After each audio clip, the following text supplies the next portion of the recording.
নমস্কার, টিভি9 বাংলা আপনাদের সকলকে স্বাগত। আমি রুমেলা রয়েছি আপনাদের সঙ্গে। শুরু করছি বিকেলের বিতর্ক। একেবারে বছরের শেষ আর বছরের শুরুতেই একটা বিগ ইভেন্ট রয়েছে, লোকসভা নির্বাচন, গণতন্ত্রের উৎসব। এই নির্বাচনকে ঘিরে ইতিমধ্যেই কিন্তু নানা রকম প্রশ্ন উঠতে শুরু করেছে। দেখুন, এবার লোকসভা নির্বাচন ভীষণভাবে ইম্পর্টেন্ট, কারণ INDIA জোট, সেই জোটকে আমরা বারবার মিটিং করতে দেখছি, বারবার লোকসভা নির্বাচনের রূপরেখা ঠিক করতে দেখছি। কিন্তু এই INDIA জোটের ভবিষ্যৎ জাতীয় রাজনীতিতে যাই হোক না কেন, ইন্ডিয়া জোটে বাংলার ভবিষ্যৎ, তা নিয়ে কিন্তু ক্রমশ ধোঁয়াশা বাড়ছে। সেই ধোঁয়াশা কিছুটা হলেও বাড়িয়ে দিয়েছেন মমতা বন্দ্যোপাধ্যায় নিজেই, কারণ গতকাল উত্তর 24 পরগনার সভা থেকে তিনি বলেছেন, একলা চলার বার্তা দিয়েছেন। এবার মমতা বন্দ্যোপাধ্যায় তারই একলা চলার বার্তা দেওয়ার পর রাজনৈতিক মহলে নানাবিধ প্রশ্ন উঠছে। এবং এর আগেও আমরা দেখেছি বিজেপি বিরোধী শিবির, তাদের মধ্যে অনেক নেতারাই এই জোট নিয়ে নানাবিধ মন্তব্য করেছেন, কোথাও গিয়ে জোটের অস্বস্তি বাড়িয়েছেন। এবং এই প্রেক্ষাপটে মমতা বন্দ্যোপাধ্যায়ের এই মন্তব্য, সারা দেশে ইন্ডিয়া থাকবে, বাংলায় লড়বে তৃণমূল। কেন বললেন কথা তৃণমূল সুপ্রিমো? কেন বলতে হলো তৃণমূল নেত্রীকে এ কথা? কোথাও গিয়ে কি INDIA জোটে তৃণমূল নিজেই এনাফ এ রাজ্যে, এই বার্তাই দিতে চাইলেন মমতা, নাকি কৌশলে কংগ্রেসকে চাপেও তিনি রাখতে চাইলেন? এই নিয়েই আজ আমাদের আলোচনা।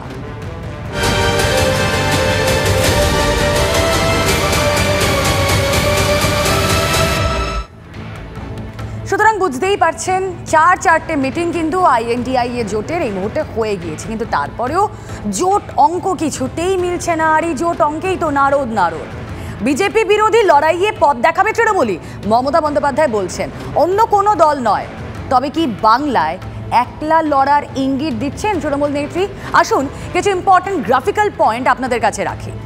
বঙ্গে জোট বিভ্রান্তি বলতেই পারি আমরা, তার কারণ বাংলায় INDIA জোটের ভবিষ্যৎ নিয়ে ধোঁয়াশা। শুরুতেই আপনাদের বললাম, একলা চলো বাংলায়, এই ফর্মুলাই নিচ্ছেন মমতা। তৃণমূলের সঙ্গে সমঝোতা নিয়ে বঙ্গ কংগ্রেসের নানা মত। মাঝে মাঝে আমরা দেখেছি অধীর রঞ্জন চৌধুরীকে, ইনফ্যাক্ট অধীর রঞ্জন চৌধুরী রিসেন্টলি বলেছেন যে আমি কংগ্রেস এর আগেও মমতাকে হারিয়েছে, এর আগেও বিজেপিকে হারিয়েছে, সুতরাং আমরা ও নিয়ে ভাবছি না। কংগ্রেসের এক পক্ষ রফার বিরোধী, আরেক পক্ষ চায় সমঝোতা। বিজেপি তৃণমূলের সংস্রব থেকে দূরে থাকার পক্ষপাতী CPM। বাংলায় INDIA জোটের ভবিষ্যৎ কি তাহলে বিষবাও জলে? এই প্রশ্ন করছি তখন কখন মমতা বন্দ্যোপাধ্যায় বলছেন যে এখানে তৃণমূল একাই চলবে। শুনুন একবার সেই বক্তব্য। ইন্ডিয়া জোট সারা ভারতবর্ষে থাকবে, আর বাংলায় তৃণমূল কংগ্রেস লড়াই করবে। মনে রাখবেন, বাংলায় তৃণমূল কংগ্রেসই বিজেপিকে শিক্ষা দিতে পারে, সারা ভারতবর্ষকে পথ দেখাতে পারে, অন্য কোনো পার্টি নয়। মমতা বন্দ্যোপাধ্যায় যখন এই কথা বলছেন, তখন বিরোধী দলনেতা তিনি কি ছেড়ে কথা বলবেন? তিনি বলছেন ইন্ডি জোটে পিন্ডি চটকে গেছে। সেমিফাইনালে ইন্ডির পিন্ডি চটকে গেছে। এখন ইন্ডির লোকেরা শোক সভা করছে আর ডেট ঠিক করছে, গোয়ায় গিয়ে পিন্ডি দেবে। এই হচ্ছে বিরোধীদের অবস্থা। গোটা ভারতবর্ষ জেনে গেছে 400 আসন নিয়ে নরেন্দ্র মোদীজি তৃতীয়বারের জন্য সরকার তৈরি করবে। আমরা আলোচনায় যাব। এই মুহূর্তে স্টুডিওয়ে আমার সঙ্গে আলোচনায় উপস্থিত রয়েছেন মণিশঙ্কর, আইনজীবী। স্বাগত জানাবো আপনাকে আমাদের এই অনুষ্ঠানে। আমার সঙ্গে রয়েছেন শতরূপা, বিজেপি মুখপাত্র, আপনাকেও স্বাগত জানাবো। আমাদের সঙ্গে এই মুহূর্তে রয়েছেন CPM মুখপাত্র আহমেদ আলী খান। আহমেদ সাহেব, আপনাকেও স্বাগত জানাবো। আমি শুরুতেই বরং আহমেদ সাহেবের কাছেই যাই, কারণ যেই জোট নিয়ে এই মুহূর্তে ধোঁয়াশা, যেই জোটের ভবিষ্যৎ নিয়ে ধোঁয়াশা সংশ্লিষ্ট মহল মনে করছে, সেই জোটের শরিক আপনারাও। আহমেদ সাহেব, এই বঙ্গে জোট হবে তো? প্রথম কথা বলি, উনি বলছেন একাই লড়বো, কিন্তু যদি আমরা একটু পিছনে যাই, 1998 সালে তৃণমূল কংগ্রেস জন্মাবার পর বিজেপির সঙ্গে জোট করে পশ্চিমবাংলার মাটিতে লড়াই করেছিলেন। পরবর্তীকালে যখন বিজেপির সঙ্গে জোট করার পরে এখানে পশ্চিমবাংলার মাটিতে উনি তল পাচ্ছেন না, তখন 2011 সালে কংগ্রেসের সঙ্গেও জোট করেছিল এবং কংগ্রেসের সঙ্গে জোট করে ক্ষমতায় আসার পরে সেই কংগ্রেসের সঙ্গেই বিশ্বাসঘাতকতা করেছেন। সুতরাং আজকে উনি বলছেন যে জোটের দরকার নেই, একাই লড়াই করবেন, তো করুক, পশ্চিমবাংলায় উনি একাই লড়াই করুক না। তৃণমূল নেতৃত্ব স্পষ্ট বক্তব্য এর আগেও ছিল যে যেখানে যেই আঞ্চলিক দল ক্ষমতায় রয়েছে, যেখানে যেই দল স্ট্রং, তারা সেখানে লড়ুক। সেই অর্থে, সেই মর্মেই তৃণমূল সুপ্রিমো বলছেন এ রাজ্যে তৃণমূলের লড়াইয়ের কথা। হ্যাঁ, নিশ্চিতভাবে তৃণমূল কংগ্রেসের নেত্রী কথা বলতে পারেন, কিন্তু আমাদের পার্টি মনে করে যে ভারতবর্ষে বিভিন্ন রাজ্যে বিভিন্ন আঞ্চলিক দল সহ সর্বভারতীয় দলের এক একটা রাজ্যের এক এক অবস্থা। আমাদের যেমন ইন্ডিয়া আমাদের পার্টি, আপনারা জানেন যে 23তম কেরলের পার্টি কংগ্রেসে আমাদের সিদ্ধান্ত যে দেশের সামনে বড় বিপদ হচ্ছে বিজেপি, এবং তার বিরুদ্ধে আগামী লোকসভা নির্বাচনে রাজ্যে যে দলের শক্তি আছে সেই দল অন্যান্য দলের সঙ্গে নিয়ে সমঝোতা করবে। কিন্তু পশ্চিমবাংলার ক্ষেত্রে আমাদের পার্টি সিদ্ধান্ত, কারণ যেমন বিজেপি গোটা দেশের সর্বনাশ করছে, আর তেমনি রাজ্যে আপনাদের স্ট্যান্ড পয়েন্ট কি হবে? মমতা বন্দ্যোপাধ্যায় যখন একলা চলোর বার্তা দিচ্ছেন, এ রাজ্যের বঙ্গ সিপিএম কি করবে? আমাদের তো পার্টির সিদ্ধান্তই যে আমাদের দেশের ক্ষেত্রে বিজেপির বিরুদ্ধে লড়াই, এবং রাজ্যের ক্ষেত্রে বিজেপি এবং তৃণমূল কংগ্রেসের বিরুদ্ধেই আমরা লোকসভা নির্বাচনে লড়াই করব। মানে বঙ্গের ক্ষেত্রে যেই জোট তৈরি হয়েছে জাতীয় ক্ষেত্রে, আইএনডিআই এর জোট, বঙ্গের ক্ষেত্রে তারা একে অপরের বিরুদ্ধে লড়বে, এরকম কি সিচুয়েশনটা?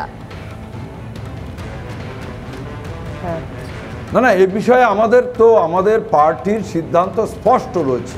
আমরা বারবারই বলছি যে তৃণমূল কংগ্রেস, এখানে গণতন্ত্র ধ্বংস হয়ে গেছে, এখানে কোনো আইনের শাসন নেই, এখানে সমস্ত ভোটগুলো লুট হচ্ছে, দুর্নীতিতে মন্ত্রী থেকে শুরু করে এমএলএ থেকে শুরু করে হাফ ডজন আধিকারিক জেলে রয়েছে, একেবারে নেত্রী সহ আপাদমস্তক তৃণমূল কংগ্রেস আর দুর্নীতির সমর্থক।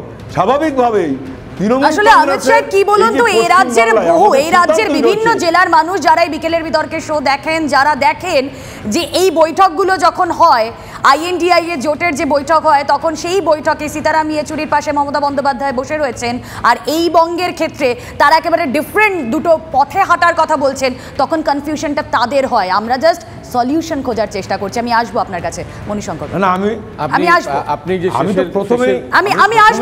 আসবো অমিত সাহেব আপনার কাছে আমি আসবো। হ্যাঁ মণিশঙ্কর, আপনি যে শেষের কথাটা বললেন সেটা একদমই রাইট। অ্যাকচুয়ালি তৃণমূল কংগ্রেসের যে পার্টিটা, তার সঙ্গে অন্য পার্টিটার একটা ডিফারেন্ট হচ্ছে যে কংগ্রেসের একটা হাইকমান্ড আছে, হাইকমান্ড এক কথা বলে, রাজ্যের যিনি নেতা তিনি এক কথা বলেন, কর্মীরা আবার কনফিউশন হয়ে যান তারা কি কথা বলেন, ফলে তাদের কাছে জোটটা কিন্তু খুব একটা স্পষ্ট নয় কিভাবে হবে। যেটা মমতা ব্যানার্জি একা সিদ্ধান্ত নেন, একা বলতে পারেন এবং তার কথাটাই শেষ কথা, এটা হচ্ছে ডিফারেন্স। এইবারে আপনাকে দেখতে হবে যে এর আগে যে লোকসভার ভোট হয়েছিল সেখানে তো কোনো কংগ্রেসের সঙ্গে জোট হয়নি, সিপিএমের আমার মনে হয়নি।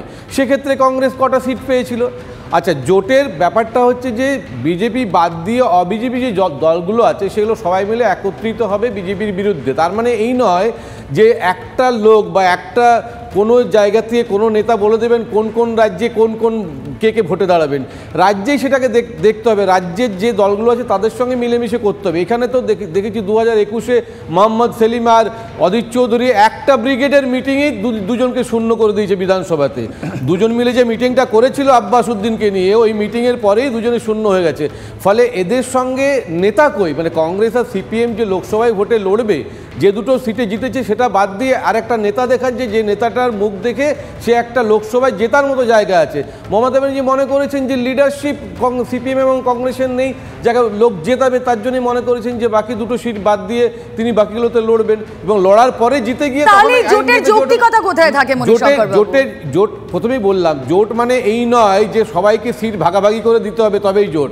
জোট হচ্ছে যেখানে যে রাজ্যে বিজেপি বাদ দিয়ে যে যারা জিতবেন তারা একত্রিত হবেন ভোটের রেজাল্টের পর, সেটাই হচ্ছে জোট। সেটা আমার পারসেপশন।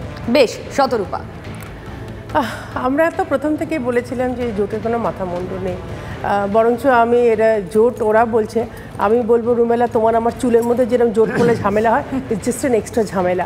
যাই হোক, ওদের কোথাও এটা শুধু পশ্চিমবঙ্গে নয়, কোনো রাজ্যের জোটের। কিন্তু বিরোধীরা তো বলছে যে এই ঝামেলাকে নিয়েই বারবার যখনই সভা করছেন অমিত শাহ, যখনই সভা করছেন প্রধানমন্ত্রী স্বয়ং, তাদেরকে বলতে হচ্ছে কথা, তাদেরকে কটাক্ষ করতে হচ্ছে। যদি এতটাই ইররিলেভেন্ট হয় তাহলে তারা কথা বলছেন কেন? না আমাদের বলতে হয় মানে কি, তুমি যেরকম আমায় জিজ্ঞেস করছো কি হবে, মানে you have called me for a show যেখানে আমায় জোট নিয়ে কথা বলতেই হবে, সেই রকমই আমাদের বাধ্য একটা আপনি ডেফিনেটলি আপনার কাছে এটা একটা যুক্তি যে হ্যাঁ সত্যি তো আপনাকে ডাকা হয়েছে তাই, কিন্তু যখন রাজস্থানে সভা করতে যাচ্ছেন শীর্ষ নেতৃত্ব বিজেপি তখন তাদেরকে কেন জোট নিয়ে কথা বলতে হবে? না রাজস্থানে যখন পাবলিক মিটিং হয়েছিল তখন একটা জোটের একটা মানে ওরা অন্তত চেষ্টা করছিল যে জোটের একটা কোনো শেপ দেবার, কিন্তু ডাউন দ্য মান্থস আমরা কি দেখছি যতগুলো ওদের মিটিং হচ্ছে ছবি ফটোশুট ছাড়া, মানে কে কার পাশে বসছে ছাড়া আর তো কোনো কনস্ট্রাকটিভ আলোচনা হচ্ছে না ওদের। একবার লাস্ট মিটিংয়ে বোধহয় খার্গেজিকে মানে প্রায় 80-80 ঊর্ধ্বে একজন ভদ্রলোককে বললো যে তুমি প্রাইম মিনিস্টার হও, সে আবার উল্টে কি বললো, দ্যাট ইজ ভেরি নোটওয়ার্দি, সে বললো আগে তো জিতি, মানে সে নিজেই তার কনফিডেন্স নেই, তো কংগ্রেসের কনফিডেন্স নেই। তৃণমূল এইরকম ব্যবহার করে, তৃণমূল ওখানে গিয়ে একরকম ব্যবহার করে, এখানে এসে তাদের আসল রূপ ধরা পড়ে যে তারা মনে করে তারাই সর্বে সর্বা, তো তা বাকি রইল কংগ্রেস আর সিপিএম, তারা তো এমনিই তাদের কোনো অস্তিত্ব নেই পশ্চিমবঙ্গে। মণিশঙ্কর বাবু আমি আপনার সময় কথা বলিনি, একটু আমাকে কথা বলতে দিন। তো মানে এটা জোট আপনাদেরই, আপনারাই কথা বলবেন, আর এখানে মানে জাস্ট ওয়ান লাইনে সাম আপ করতে গেলে শুভেন্দুদা তো বলেই দিয়েছে ইন্ডির পিন্ডি চটকে গেছে। আর তুমি যে কথাটা বলছো যে মাননীয় স্বরাষ্ট্রমন্ত্রী মাননীয় প্রধানমন্ত্রী, মাননীয় স্বরাষ্ট্রমন্ত্রী ডিটেলড একটা ইন্টারভিউ দিয়েছে যেখানে ওনাকে এই প্রশ্নটা করা হচ্ছিল যে মানে জোট নিয়ে তো আপনি কি দেখছেন, তো উনি একদম স্টেট ওয়াইজ বললো যে ভাই জোটটা কোথায়, আমি তো বাইনকুলার নিয়ে খুঁজে পাচ্ছি না। তো সেইখানে আমাদের বিরুদ্ধে যে লড়বে ওদের একটা, আমি এর আগে এক জায়গায় বলেছিলাম যে নেই কাজ তো খই ভাজ, দেখো একটা অপোজিশন এদের খাড়া করতে হবে। ইন আ ডেমোক্রেসি আমরা তো আর পুরোপুরি ওয়াক ওভার দিতে পারি না, মানে আমরা সবকটা সিট 545+ সিট আমরা পেয়ে গেলাম, এটা তো হতে পারে না। সো ডেমোক্রেসিতে কোথাও না কোথাও তাদের একটা অস্তিত্বর জন্য তাদের একটা লড়তে হবে, সেই জন্য তারা একসঙ্গে এক জায়গায়, মানে জোটটা আসলে অস্তিত্ব জানান দেওয়ার একটা চেষ্টা মাত্র। ভাই আমরা আছি, ভুলে যেও না। আচ্ছা প্রেজেন্ট প্লিজ বলা যায় একটা লাইন বলতে যাচ্ছিলাম আমি, যে এই যে কদিন আগে অমিত শাহ নাড্ডাজি এলো, তারা একটা মিটিং করে গেল, তাদের প্ল্যান প্রোগ্রাম হবে ভোট নিয়ে, যখন মিডিয়া বলল কিছু কিছু সুকান্তবাবু বললেন, শুভেন্দুবাবু বললেন, তারপরে বললেন যে জোট নিয়ে কী হলো বলে এটা আমাদের অভ্যন্তরীণ বিষয়, আমরা বলবো না। জোটের যেসব কথাগুলো আপনারা জানেন, আমি জানি, ম্যাডাম জানেন, বাকি সবাই শুনেছেন, তার থেকেও তো ভিতরের কিছু কথা থাকতে পারে যেগুলো কেউই জানেন না জোটের মধ্যে। তাহলে এই জোটটার কি কৌশল আছে তার উত্তর যখন নিতে গেল তাহলে পিন্ডি চটকে গেল, তার মানে উনি কি করে জানেন, উনি কি ওখানে ছিলেন যে জোটের আর কি কি তাদের মধ্যে আলোচনা হয়েছে? না তাহলে দেখুন ব্যাপারটা হচ্ছে কি, বিজেপির প্রবলেমটা হচ্ছে যদি আজকে যদি ওরা সংখ্যাগরিষ্ঠতা পায়, বাকি যে এমপিগুলো আছে তাদেরকে তো সাসপেন্ড করে দেবেন, ফলে বিজেপিকে জিতলো না জিতলো সেটা নিয়ে মাথা ঘামায় না, বাকি যখন কিছু একটা মতামত দেবেন তাদেরকে তো সাসপেন্ড করে দেবেন, ফলে তারা তো জানে যে তারা একটা মেজরিটি পোরশন এলে বাকিগুলো ইররিলেভেন্ট, বাকি কোনো দাম নেই। আমরাই আসছি না বাকি আপনি তো নিজেও বললেন যে যতগুলো এমপি সিটে ততগুলো পাবেন না, তার মানে মেজরিটি নিয়ে যদি আসেন বাকি যারা থাকবেন তারা আমার কথা ভুল ইন্টারপ্রেট করছেন। আমি বলেছি ইন আ ডেমোক্রেসি কখনো 500 এর উপর 500 হতে পারে না, একদমই। যদি আপনি 450 পান, বাকি 50টা যেটা থাকবে তাদেরকেও তো কথা বলতে দেবেন না, সাসপেন্ড করবেন, ফলে কে জিতলো বা না জিতলো তাতে বিজেপির কিছু আসে যায় না, তাহলে তো ল্যাটা চুকে গেল। অন্যদের জেতার দায়িত্ব আমাদের নয়, আমরা আমাদের মতন লড়বো, আমরা দেশের মানুষকে আমাদের অপশনগুলো তুলে ধরবো, মানুষ ডিসাইড করবে। শুনবো আমি আসবো আপনাদের কাছে। আহমেদ সাহেব, হ্যাঁ প্রথমত হচ্ছে আপনার আগের যে আলোচনা বক্তারা করলেন, 2019 সালে জোট হয়নি পশ্চিমবাংলায় ঠিকই, কিন্তু কংগ্রেসের পক্ষ থেকে যে দুটো তারা আসনে জয়ী হয়েছে, ধরুন মালদা দক্ষিণ এবং বহরমপুর, এখানে কিন্তু বামফ্রন্টের পক্ষ থেকে কোনো প্রার্থী দেওয়া হয়নি, যার ফলে কংগ্রেসের ওই দুটো আসন পেতে সুবিধা হয়েছে।